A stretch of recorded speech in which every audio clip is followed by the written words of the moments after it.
Uttar Pradesh politics के समीकरण को डी कोड करना है। समाजवादी पार्टी के अखिलेश यादव पूरे प्रदेश में छोटे छोटे दलों को तेजी से अपने खेमे में शामिल कर रहे हैं। गणित के पैमाने पर तो ये वोट बैंक बढ़ाने का सटीक फॉर्मूला है, लेकिन राजनीति शास्त्र, समाज शास्त्र और गणित से हटकर काम करता है। भले ही अखिलेश को गठबंधन अपनी ताकत लग रहा है, लेकिन इसके रास्ते में खतरे भी कम नहीं है। अखिलेश के लिए गठबंधन किस तरह सरदर्द हो सकता है, अब आप इस रिपोर्ट से समझिए।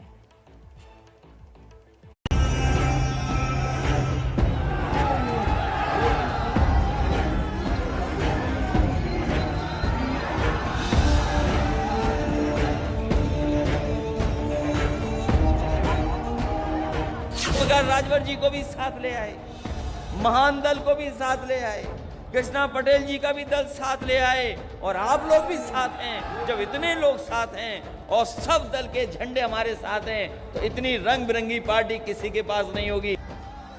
अखिलेश यादव उत्तर प्रदेश में गठबंधन की ताकत से बीजेपी को मात देने का ख्वाब देख रहे हैं। समाजवादी के किले में छोटे छोटे दलों के शामिल होने को जीत की गारंटी मान रहे हैं। यहां तक कि उन्होंने अपने चाचा शिवपाल यादव को भी साथ लाने का ऐलान किया है। समाजवादी पार्टी का जो गठबंधन हो गया है, अब यही गठबंधन आगे चलेगा। एक दल और है, उसको छोटा दल है, उसको भी साथ ले लेंगे। हाँ, वही पहचान गए, समझ गए। बहुत जल्दी गठबंधन पूरा हो जाएगा। मेरठ में भी ऐतिहासिक रैली होगी, जो ऐतिहासिक भारतीय जनता पार्टी की हार दिलाएगी।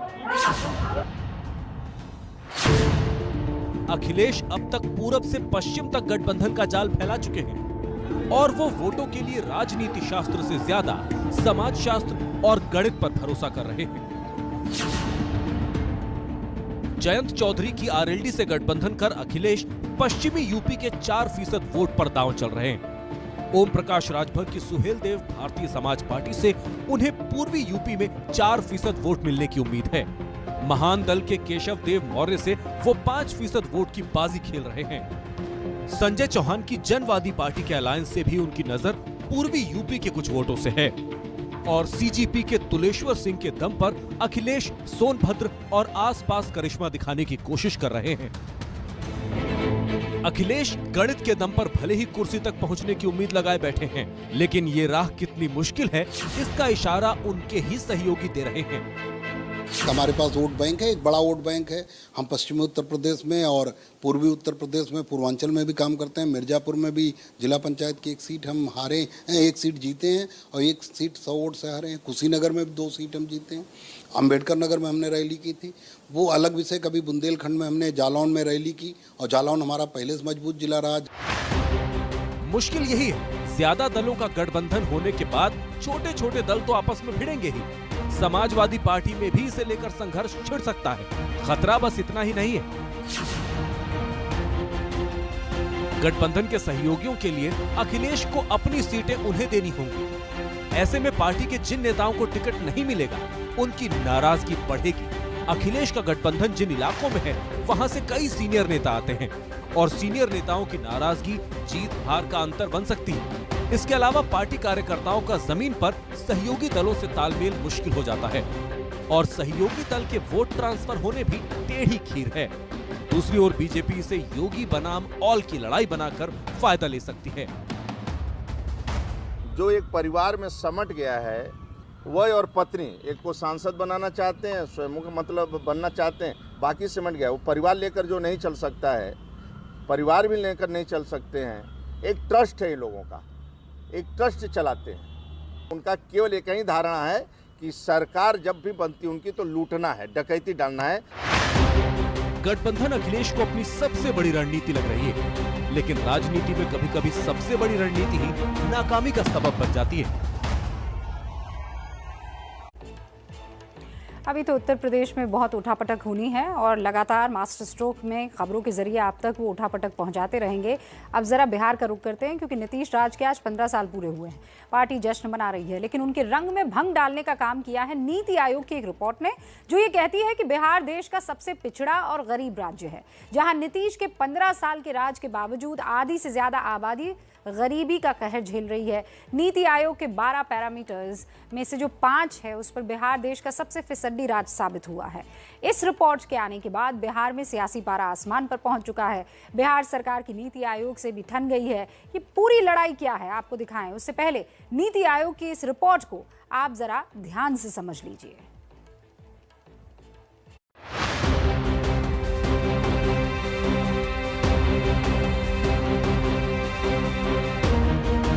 ये होर्डिंग, बैनर, पोस्टर बिहार के मुख्यमंत्री नीतीश कुमार के कसीदे सुना रहे हैं। नीतीश के कसीदे सिर्फ इबारतों में ही दर्ज नहीं है, उनके नेता भी नीतीश वंदना में व्यस्त हैं।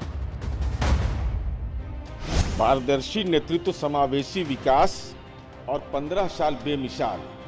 कैसे बिहार को गर्त से लेकर जर्रा से उन्होंने आसमां तक पहुंचाया, फलक तक पहुंचाने का काम किया बिहार को। जिंदाबाद जिंदाबाद। ललटेन युग अब नहीं है, बिहार में बिजली का युग है। नीतीश का ये गुणगान इसलिए हो रहा है क्योंकि बिहार में उनके शासन का 15 साल पूरा हुआ है। पूरे हिंदुस्तान में जहां भी आप देखेंगे श्री नीतीश कुमार जी का 15 साल बेमिसाल का होली दिवाली की तरह मनाया जा रहा है।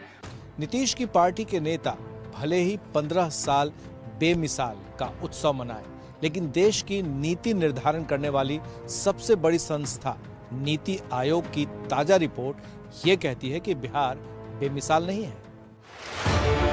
नीति आयोग की ताजा रिपोर्ट ने नीतीश कुमार के शासन के जश्न के रंग में भंग डाल दिया। नीति आयोग के national multi dimensional poverty index यानी राष्ट्रीय बहुआयामी गरीबी सूचकांक में बिहार देश का सबसे गरीब राज्य साबित हुआ है। नीति आयोग की रिपोर्ट के मुताबिक देश का सबसे गरीब राज्य बिहार है, जहां 51.91% आबादी गरीब है। इसके ऊपर झारखंड आता है, जहां 42.16% आबादी गरीब है। सबसे गरीब राज्यों की लिस्ट में तीसरे नंबर पर उत्तर प्रदेश है, जहां 37.79% लोग गरीब हैं। चौथे नंबर पर मध्य प्रदेश है, जहां 36% से ज्यादा आबादी गरीब है। और फिर मेघालय का नंबर आता है। सबसे अमीर राज्यों की बात करें तो केरल पहले नंबर पर है, जहां 1% से भी कम आबादी गरीब है। गोवा में 3.76% आबादी ही गरीब पाई गई। उसके बाद सिक्किम का नंबर आता है, जहां 3.82% लोग गरीब हैं। अमीर राज्यों में चौथे नंबर पर तमिलनाडु है, यहाँ 5% से कम ही लोग गरीब हैं। और अमीरों की इस लिस्ट में 5वां नंबर पंजाब का है, यहाँ करीब 5.5% लोग गरीब पाए गए हैं। नीति आयोग ने इस लिस्ट को तैयार करने के लिए हर राज्य को 12 पैमानों पर परखा। इनमें से 5 पैमानों पर सबसे निचली पायदान पर बिहार रहा, जबकि 6 पायदानों में 5 राज्यों की सूची में सबसे निचले स्थान पर बिहार था। नीति आयोग के आंकड़ों के मुताबिक बिहार में आधे से ज्यादा आबादी गरीबी से जकड़ी हुई है। पहले बिहार की इस तस्वीर को आप समझिए। बिहार की कुल आबादी है 12.23, लगभग 12 करोड़ के आसपास, और आंकड़ों के मुताबिक 6 करोड़ 35 लाख यानी लगभग 52% लोग गरीब हैं। इसे इस तरह भी आप समझिए कि बिहार में गरीबों की जो संख्या है वो फ्रांस की कुल जनसंख्या के बराबर है। नीति आयोग ने जिन 12 पैमानों के आधार पर अपनी रिपोर्ट तैयार की है, उसके 5 पैरामीटर्स अगर आप सामने रख दे तो उस पे बिहार फिसड्डी साबित होता है। देश भर में कुपोषण सबसे ज्यादा बिहार में है। यहाँ 51.88% जनसंख्या कुपोषित है। रिसर्च बताती है कि कुपोषण से जीडीपी को करीब 4% का नुकसान होता है। बच्चों के स्कूल जाने के मामले में भी बिहार सबसे निचले पायदान पर है। यहाँ 26.27% बच्चों का स्कूल का समय सबसे कम होता है, और इससे जीडीपी को आप समझिए 1.5% का नुकसान होता है। स्कूल जाने वाले बच्चों की साल दर साल निरंतरता के मामले में बिहार सबसे पिछड़ा है। यहाँ 9.8% बच्चे 8वीं तक पहुंच ही नहीं पाते हैं। मैटरनल हेल्थ वो भी बिहार में सबसे पीछे है। यहाँ 45.62% आबादी मैटरनल हेल्थ की सुविधा से वंचित है। कुकिंग फ्यूल आबादी इससे भी बिहार की सबसे ज्यादा वंचित है। 63.9% आबादी के पास ईंधन के साधन नहीं है। सिर्फ एक पैमाना ऐसा है जिस पर बिहार खुश हो सकता है, और वो पैमाना है पेयजल की उपलब्धता। इस पैरामीटर पर बिहार दूसरे नंबर पर है। सिर्फ 1.7% आबादी को ही साफ पानी मुहैया नहीं हो पाता है। नीति आयोग की इस रिपोर्ट के आने पर नीतीश कुमार और विपक्ष में जंग छिड़ गई है, लेकिन नीतीश सरकार रिपोर्ट पर सवाल उठा रही है। नीति आयोग का जो रिपोर्ट आया है, कहा कि फिसंडी राज है बिहार, शिक्षा से लेकर स्वास्थ्य से लेकर के बिल्कुल फिसंडी। विकास का जो नारा देते थे, नीति आयोग का जो रिपोर्ट आया है, ये बिल्कुल चुल्लू भर पानी में नीतीश कुमार को डूब जाना चाहिए। नीति आयोग की रिपोर्ट देखिए, जिसमें हर मामले में, हर क्षेत्र में बिहार पुनः फिसड्डी साबित हुआ। शर्म आनी चाहिए मुख्यमंत्री जी को, उनके सरकार को, उनके अधिकारियों को, कि 5 बार के मुख्यमंत्री होने के बावजूद, 15 साल से बिहार के मुख्यमंत्री होने के बावजूद, आज भी अगर बिहार बर्बादी की कगार पर खड़ा है तो उसके लिए एक व्यक्ति जो जिम्मेदार है वो है नीतीश कुमार। आप विकसित प्रदेशों का और विकासशील प्रदेश का, दोनों का विकास दर या दोनों के विकास की गति अगर एक ही पैमाने से नाप देंगे तब तो ये आपका तरीका गलत है। और ये तो एक तरह से जोर लगा के अपने संसाधन से विकास कर रहे राज्य को हतोत्साहित करने की बात होती है। नीति आयोग को ये पहले एक संतुलित पैमाना बनाना चाहिए।